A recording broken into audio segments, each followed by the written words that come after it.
okay, shorty, okay, shorty, okay, shorty, okay, shorty, okay. What's up YouTube, it's me Xavier. I'm going to be making another video.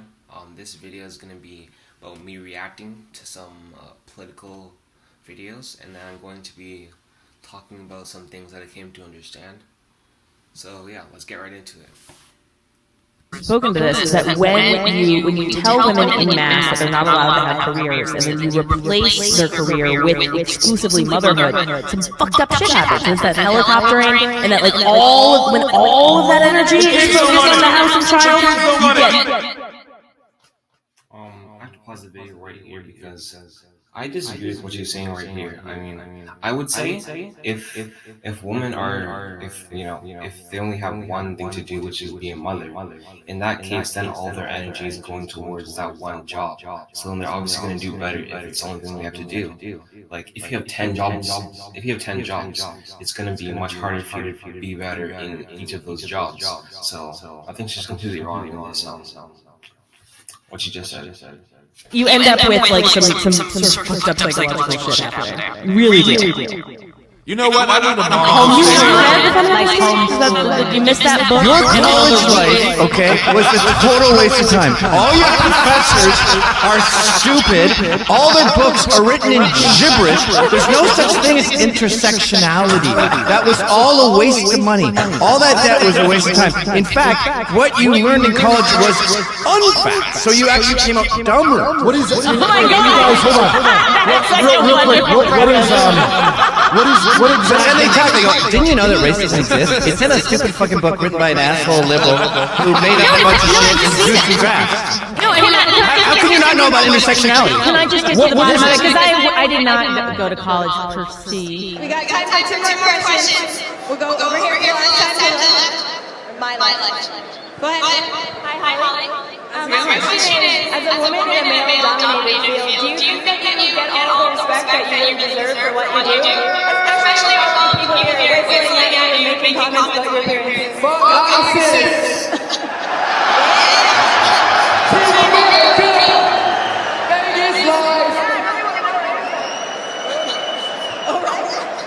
You know what? You talk about law school, and I think it's interesting to know because I think we're both feminists. I never considered myself a feminist. That's the thing. Like people of certain ideologies, especially ideologies that pertain to like a certain characteristic, they're always going to assume that other people with that certain characteristic are going to have the same ideology. They're always going to assume like people in their same group are going to have the same ideology. It's a really superficial assumption in my opinion, because like, oh, you're a woman, you must also be a feminist just like me. Oh, you're this race, oh, you're this, you're in this group, you must also believe the same things as me. It's a really bad assumption to make in my view. All during my professional career, whether it be a lawyer or a judge, I never belonged to a woman's organization. I didn't want to be. I wasn't a woman lawyer. I was a lawyer who happened to be a woman, and I wasn't a woman judge. I was a judge who happened to be a woman. I actually never felt, probably I was too stupid to know that I was held back at any time because of my gender. And I still don't feel as if there was any time in my life when I thought that being a woman held me back. You define yourself. If you let other people define you, that's a mistake. So I never felt the need to have a feminine organization behind me, although I'm sure that in some way they were assistance to me along the way. In your opinion, what's the cure to our westernized kind of idea that it's okay to catcall women and that sort of thing? What is the solution in your opinion? What is the solution? Catcall is really not. That's not even like a Western idea. I don't even know where she's getting that. Like everyone knows that catcalling is an impolite thing to do. It's not like that's not even a Western idea. So I don't know where she's even getting that. It's really she's just pulling it out of the air. Walking around in my underwear. So it's coming out now, 2015, when we go to the steps of 2 to 1.5 of women going for the same job. Fewer women talk about the labor jobs. And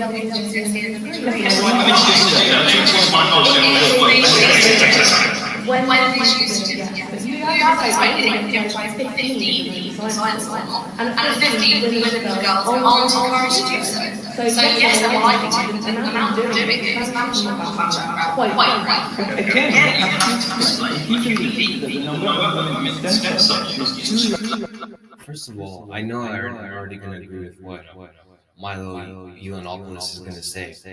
But what I would say in this situation is like, it doesn't matter. If there's only like 20% of women in this, in one job, or if there's only like, or if there's only 20% of black people in this job, it's not really a big deal because people choose the job that they're going to go to. So if you have some kind of agenda where you want to push people into like certain careers, I mean, that's nothing to do with them, and that's completely, that's a really bad motivation just to say something is wrong because it's not for your agenda. It's really pretty dumb. No, because we're not being encouraged to do science subjects. There aren't enough women in physics and maths and philosophy. You have to explain why women dominate biology. Why women dominate physics.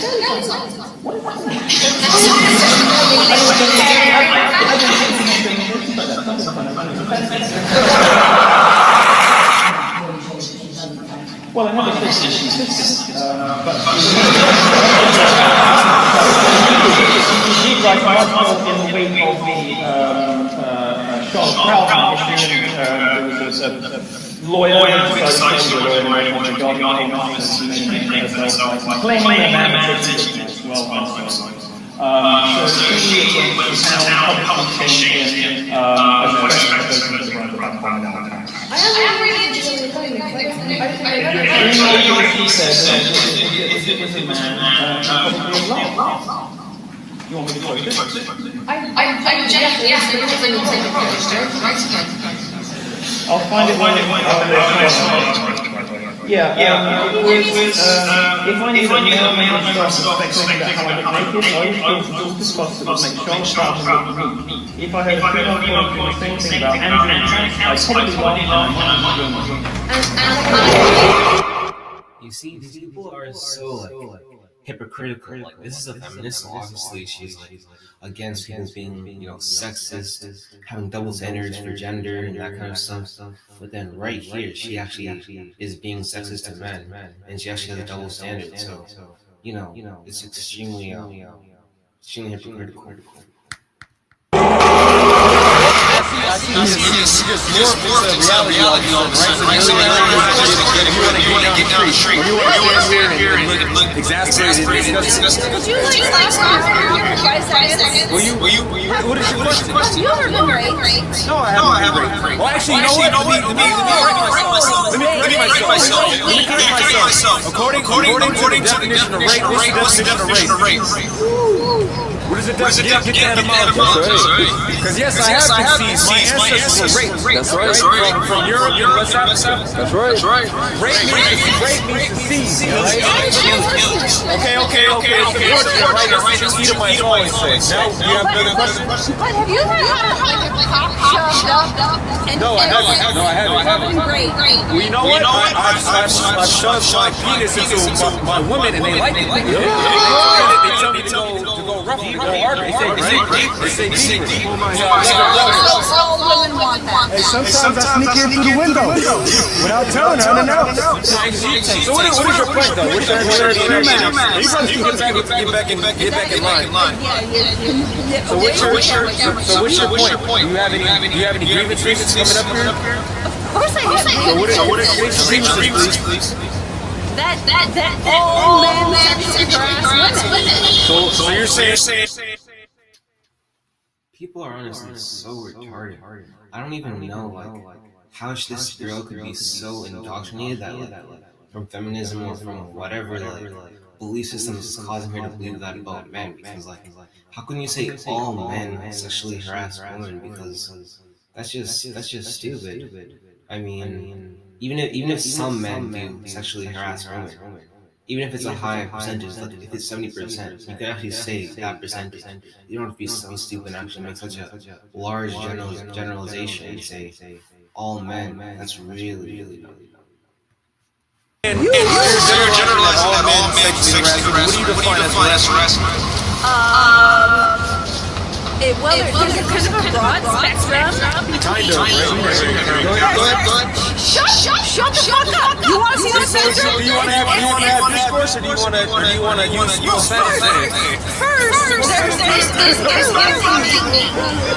Okay, I'll let you speak. Go ahead, speak. You got the floor. Oh, really? Have you stopped interrupting me? No.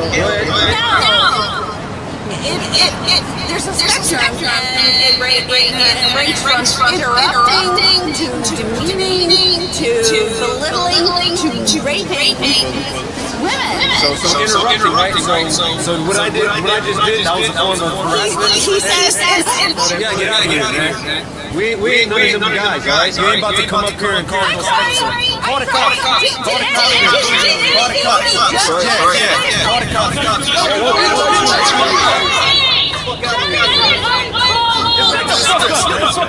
That's right. Come here, cause a mission. Right? That's what America is. That's right. We gotta try to play the victim. That's what the KKK is all about, right? Protecting white women here. She come up here trying to play the victim. Come up here trying to play the victim. Hey, get her. Call the police, all right?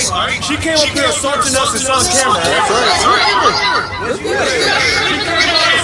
She came up assaulting us, all right? That's right. Ain't nobody being cordial with the lady, and look who you got to come to the rescue, right? Nigga. Old Sambo, right?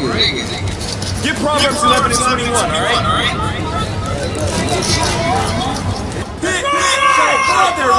Is that not what she was trying to do? Oh, she fucking up. Get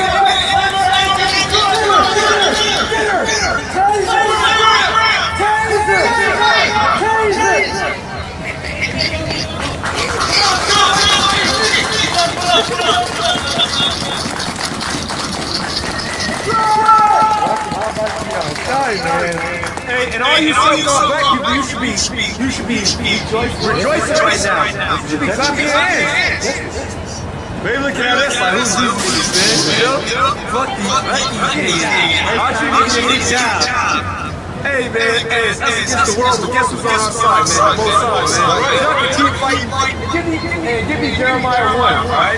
So I'll keep fighting, alright? Keep fighting. You just gonna bloody your knuckles, alright? So you're gonna break your hand, you're gonna bloody your knuckles, break your hand, and you're gonna give up, alright? Alright?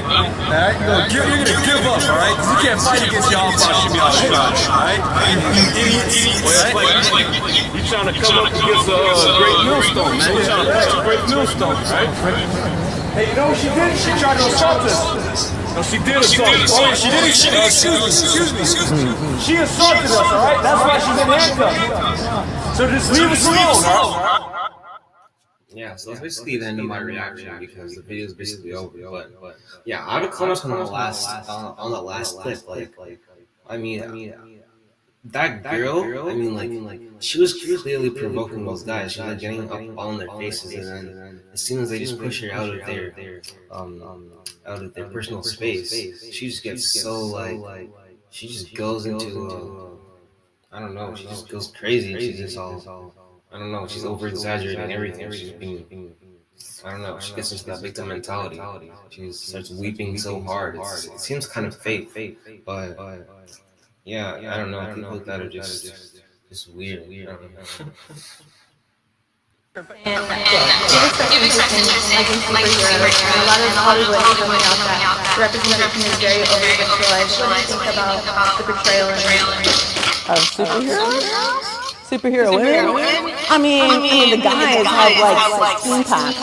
I mean, it's very much like an over-idealized idea of what a human being should be, and so I think that Do you see how that girl, that interviewer trying to bait, I forget, Ronda Rousey into saying, saying coming to a sexist conclusion? She's only asking about women. She's like, do you think women are over-sexualized? She's not talking about men, but then Ronda Rousey, obviously she's great, so she's not gonna fall into that trap. She actually acknowledges that men and women are like women are over-sexualized, but men are also over-masculinized in those cartoons and whatever shows they're talking about. So you can see like they're obviously trying to frame it in a certain way so that they can support their narratives. The male superheroes are overly masculinized, and the women are overly feminized, and I think that's just part of like the whole superhero universe.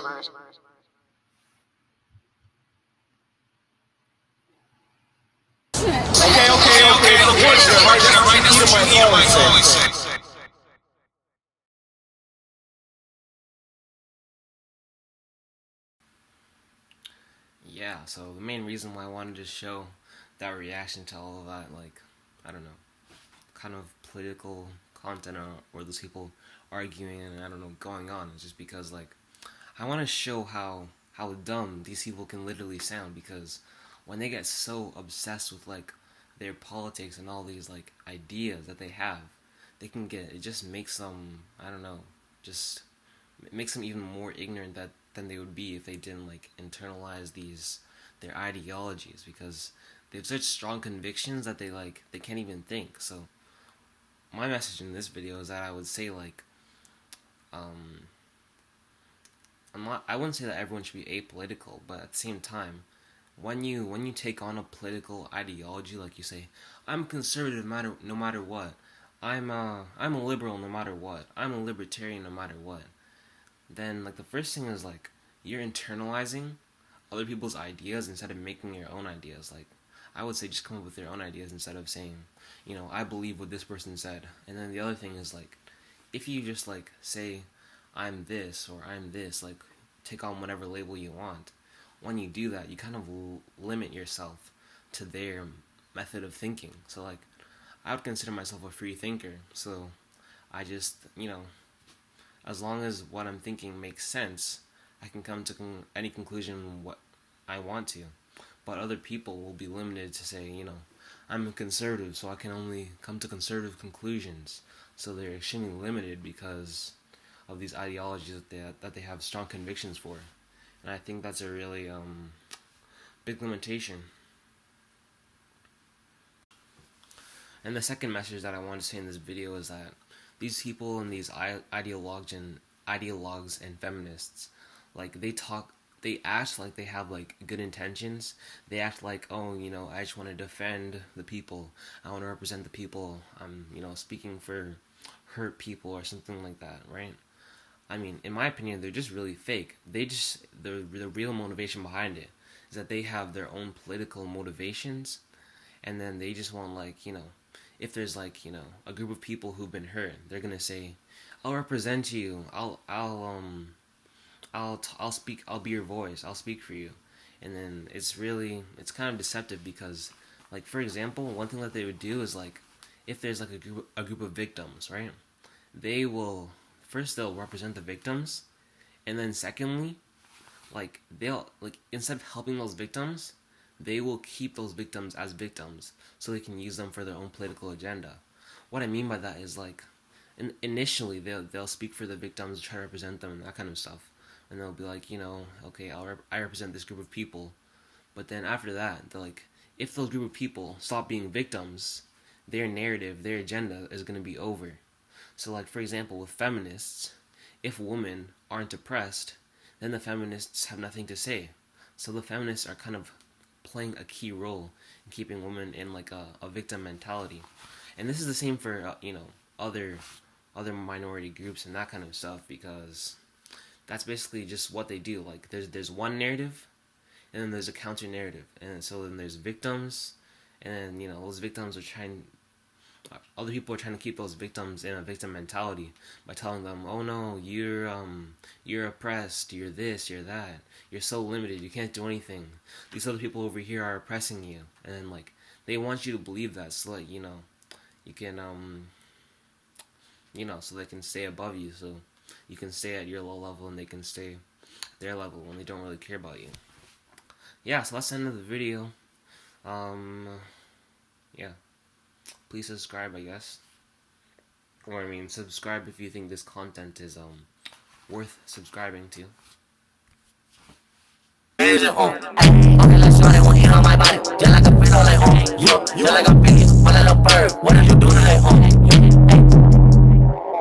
know I'm rocking it.